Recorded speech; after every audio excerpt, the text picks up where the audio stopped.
Halo, selamat pagi. Sampai ketemu kembali. Doa saya menyertai Anda pada pagi hari ini. Apa kabar? Salam semangat, salam gembira, salam sukacita. Kita sekarang akan memberikan satu topik dengan sambungan yang kemarin, yaitu positive thinking. Dan sekarang untuk sesi yang ketiga atau part 3 adalah gengsi, rasa malu, dan harga diri. Baik, di dalam satu cita-cita ataupun apa yang kita idam-idamkan di dalam sebuah perjuangan, itu banyak faktor-faktor hambatan di dalam diri kita, yaitu adalah bagaimana kita membangun mindset atau pola pikir kita yang selalu positif.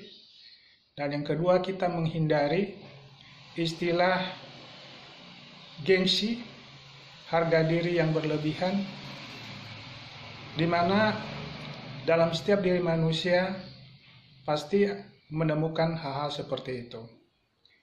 Nah, sekarang Amabogao akan memberikan satu tips bagaimana kita tidak terbelenggu atau terjerat di dalam perasaan yang berlebihan mengenai rasa malu dan gengsi. Dan mungkin ini saya kaitkan dengan ada satu filosofi atau peribahasa di daerah saya, yaitu Ononiha. Ada satu slogan yang mengatakan lebih baik mati daripada malu. Nah, konsep ini sebenarnya setelah saya memikirkan bahwa tidak lagi relevan dengan perkembangan zaman sekarang. Memang dulu prinsip orang yang tua kita, nenek moyang kita, bahwa mempertaruhkan segala-galanya, terlepas itu apakah salah atau benar. Karena sesungguhnya kebenaran itu hanya milik Tuhan. Tapi karena membangun satu pemikiran atau satu konsep bahwa daripada saya malu, harga diri saya diinjak-injak, maka saya lebih baik mati.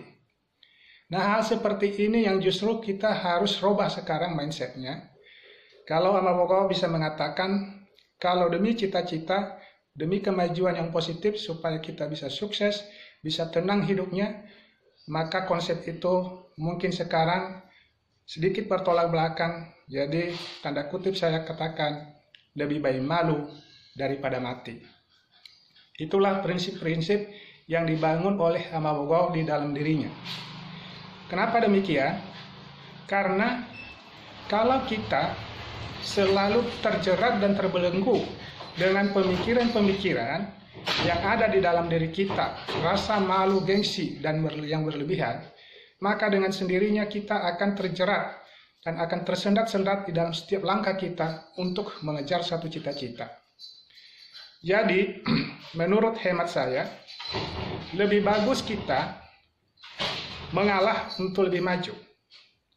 Karena kalau kita mendengarkan kata orang, baik di lingkungan kita, di pekerjaan kita, atau di kantor-kantor yang lain, atau di mana saja profesi kita yang lain, maka itu akan nanti menimbulkan satu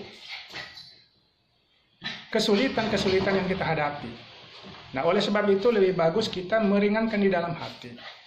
Karena mungkin prinsip orang tua dulu bahwa lebih baik mati daripada malu itu adalah mempertahankan mungkin dulu wilayah, antar perebutan wilayah, perebutan kekuasaan, sehingga sudah lagi tidak memikirkan hal-hal yang positif, lebih mempertaruhkan rasa gengsinya yang berlebihan.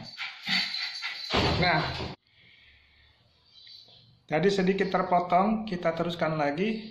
Jadi, harus kita menekan rasa gengsi atau harga diri yang berlebihan. Jadi, prinsip Ononiha yang dulu bahwa lebih baik mati daripada malu sudah tidak lagi relevan dengan zaman sekarang. Karena kalau itu yang kita utamakan, maka itu nanti akan mengalami hambatan-hambatan di dalam satu perjuangan-perjuangan yang lebih positif. Apalagi dengan era sekarang, era perkembangan, persaingan yang positif, kemajuan teknologi dan segala macam. Dan ditambah itu, Kalau kita mengedepankan rasa gengsi dan harga diri yang berlebihan, maka kita tidak akan mendapat ketenangan. Selalu dihantui di dalam satu pemikiran kita dan hati kita atau perasaan kita. Dan itu akan nanti menimbulkan satu emosional, sensitif, dan mudah untuk mengambil tindakan-tindakan yang tidak perlu. Orang yang seperti ini, termasuk saya dulunya, bahwa rugi. Nah, sama seperti dengan kalau lihat kita fakta-fakta sekarang, bahwa penyakit yang paling berbahaya di dalam diri manusia, termasuk saya dan termasuk kita semuanya, apalagi kalau dia seorang pejabat, maaf kata, itu pasti ada terjadi nanti namanya power syndrome. Karena apa? Setelah dia menjabat, atau setelah dia misalnya mungkin punya harta dan akhirnya jatuh, maka dia akan mengalami hal-hal yang justru nanti membuat dirinya lebih jatuh ke dalam jurang. Kenapa? Karena ada satu perasaan tadi, dia mengingat-ingat masa dulu. Saya dulu adalah seorang pejabat, saya dulu adalah seorang yang punya harta, punya mobil mewah, punya rumah mewah. Nah, hal seperti inilah yang justru timbul nanti sehingga akan berbalik dan menyerang semua kehidupan kita dan membuat kita menjadi down. Nah, oleh sebab itu saudara, gengsi harga diri yang berlebihan sesungguhnya itu tidak mencerminkan sebagai orang-orang yang positive thinking. Tapi orang yang positive thinking adalah rendah hati, sederhana, tidak berubah sikap di dalam satu hal-hal yang baik.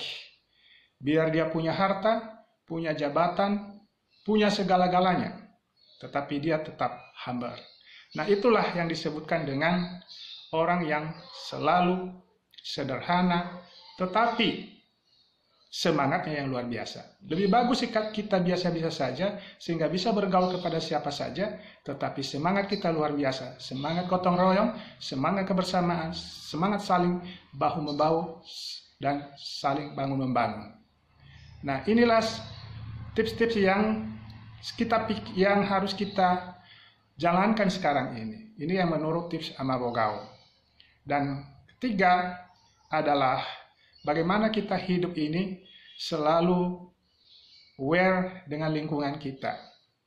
Di mana apapun persoalan yang kita alami, maka kita harus membawakan hidup lebih santai, lebih happy, dan bergaul kepada siapa saja. Karena harga diri dan gengsi sesungguhnya adalah Anda sebagai orang biasa. Karena harga diri dan gengsi yang dibangun dengan pemikiran-pemikiran sendiri itu akan sirna. Tetapi sesungguhnya harga diri yang paling mendasar adalah pada saat Anda seperti biasa-biasa saja, karena tidak ada beban di dalam hati dan pikiran, tetapi bergaul kepada siapa saja dan berpikir selalu positif sehingga Anda sehat, tetap segar, dan tetap senyum ceria setiap hari. Itu tips dari Amabogao Sam Meke Ihu.